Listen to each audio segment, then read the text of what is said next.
Hi, this is Luke with the Gamer, and I'm going to guide you through the first chapter of the Resident Evil 4 remake.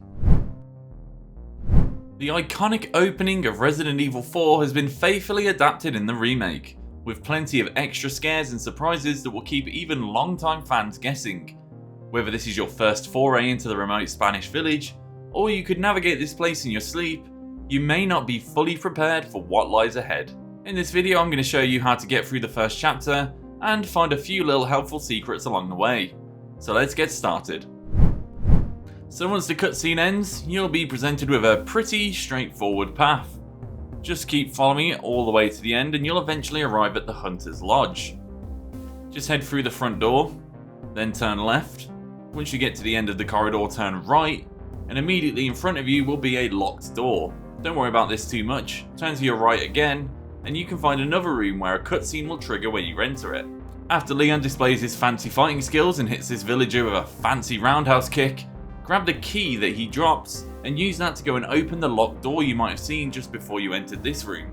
Once you head to the back, you'll find the body of one of the police officers that was accompanying you, and then you'll need to turn around and try and leave the lodge.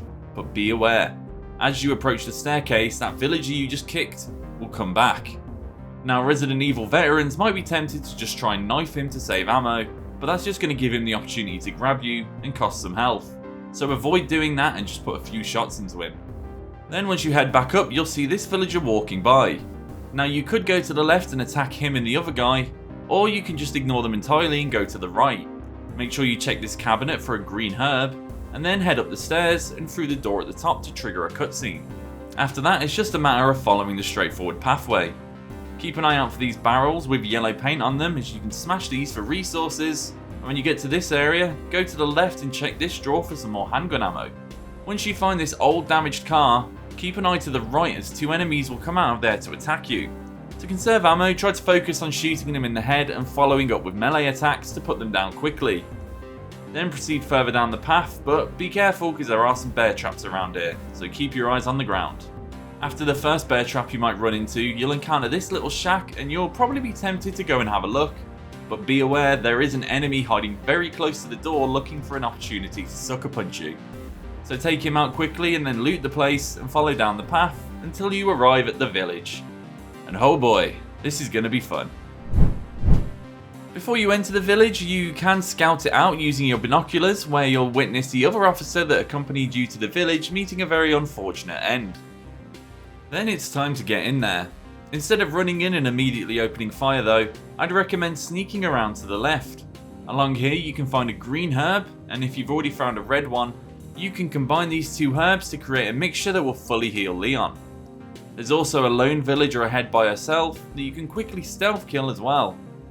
After that, you can try and creep around the right side, although in my experience I just couldn't get over there without being spotted. But there is a crate there you can smash for some supplies, and also a red herb on the back of a cart that's worth grabbing. After that, if you head around the back, there's a window you can jump through into another room with some supplies. At this point you don't really have many other options. You could creep around and try and loot some of the other buildings, but at some point you're going to have to get into a big fight with these villagers. What's important about this part though is that you don't have to kill all of them, you just have to survive for long enough, as the villagers during this section are endless. If you just wander around and fight outside for a couple of minutes, then eventually the infamous Dr. Salvador, aka the chainsaw guy, will spawn and he'll start chasing you down. And if you see him, then the most important thing I can say is run. One hit from Dr. Salvador's chainsaw is an instant kill regardless of your current health. You can try and block it with your knife, but it does cost a huge amount of durability, so you're better off keeping that for when you really need it. Instead, just keep your distance from him at all times and never let him get close. If anything, that's the general strategy for this whole fight. Keep moving. There are areas where you can make a stand for a bit, but you're better off constantly circling around the village and using loops to keep yourself safe and avoid getting pinned into any areas. One thing I would recommend though is checking out the second story building on the left at the back of the village from where you enter. Entering this building will trigger a cutscene that causes Dr. Salvador to spawn faster than he normally would. However, there is some very useful loot in this building. First of all, sweep the bottom floor and there's some barrels you can smash and a first aid spray at the back. Then make sure you head upstairs where you can find a shotgun. This will be very helpful for keeping the villagers back at tense moments. However, don't expect to be able to stay in this building the entire time. Eventually, Dr. Salvador will break through the front door with his chainsaw and come chasing you up the stairs. Alongside that, villagers will be using ladders to enter the second floor through the windows, so while you can hold out here for a bit, I wouldn't stay too long.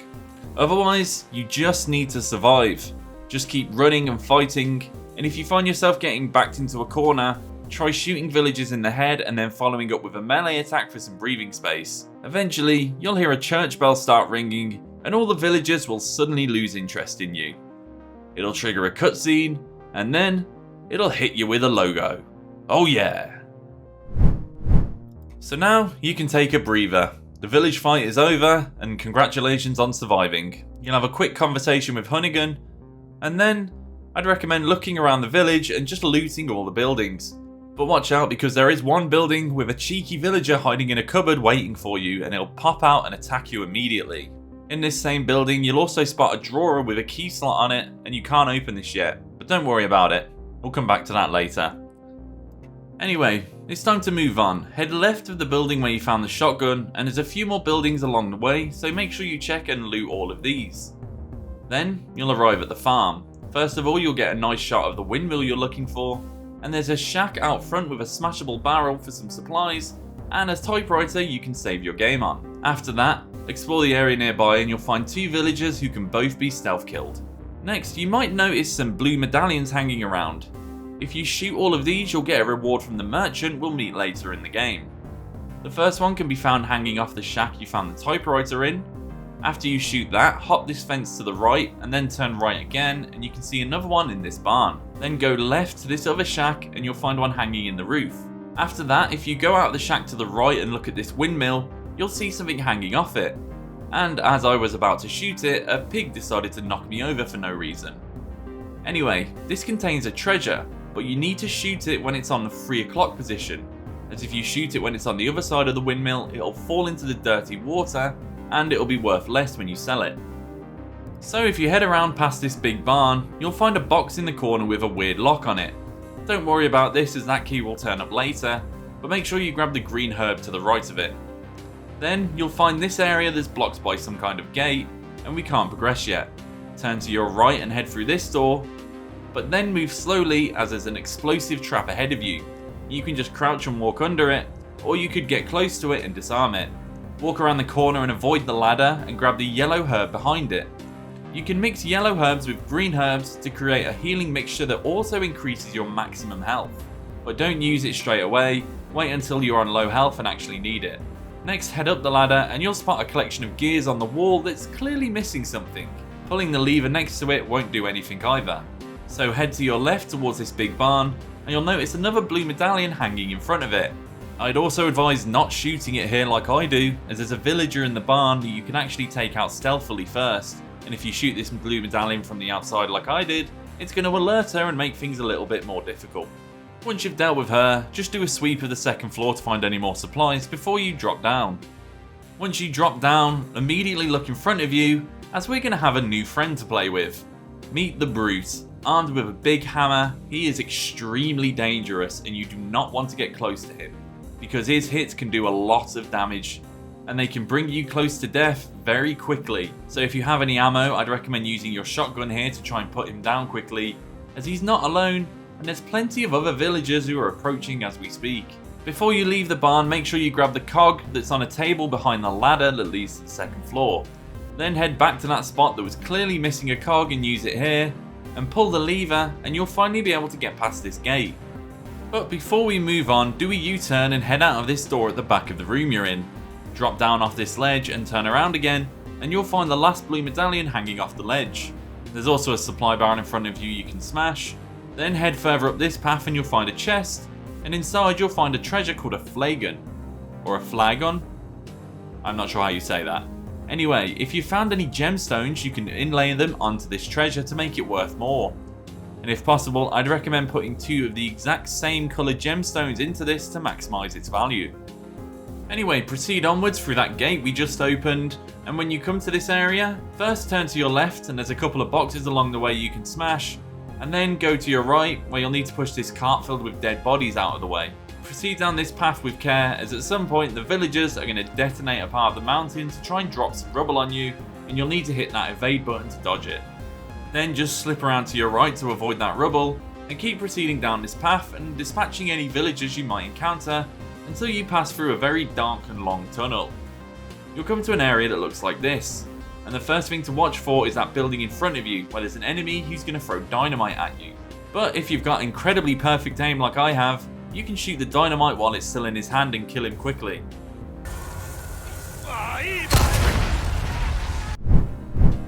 If you can hit that shot as perfectly as I do, I'd then suggest going to your left into this building, but watch for an explosive trap and some bear traps.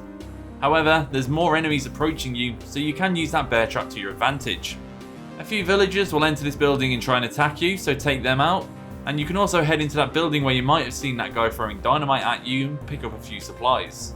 However, there is another villager throwing dynamite at you on top of this elevated platform that's left of the building when you exit it, so you might want to take her out from down here if you can aim right.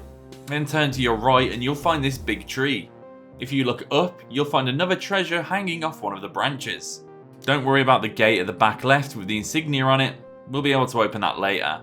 Instead, head to this house at the back, use your knife to break the lock on the front door, and take a look around. You'll find some handgun ammo in a cabinet on the right, and you'll find another locked cabinet to the left that we can't open yet, so don't worry about it. In the next corridor, you'll find another explosive trap that you can't avoid this time, so approach it slowly and disarm it. You'll also find some more handgun ammo in the next room in a cabinet to your right. Then you'll need to push this bookcase out of the way and approach this room where you'll find a villager banging on the floor. However, he'll quickly turn around to face you, so drop him quickly and then examine the floor that he was just banging, and you'll be able to remove the floorboards over what is clearly a trapdoor. Open it up and drop down, and then head to the back and you'll find a wriggling bag. Ugh, it's not creepy at all, is it? Anyway, interact with that to trigger a cutscene and bring Chapter 1 to an end.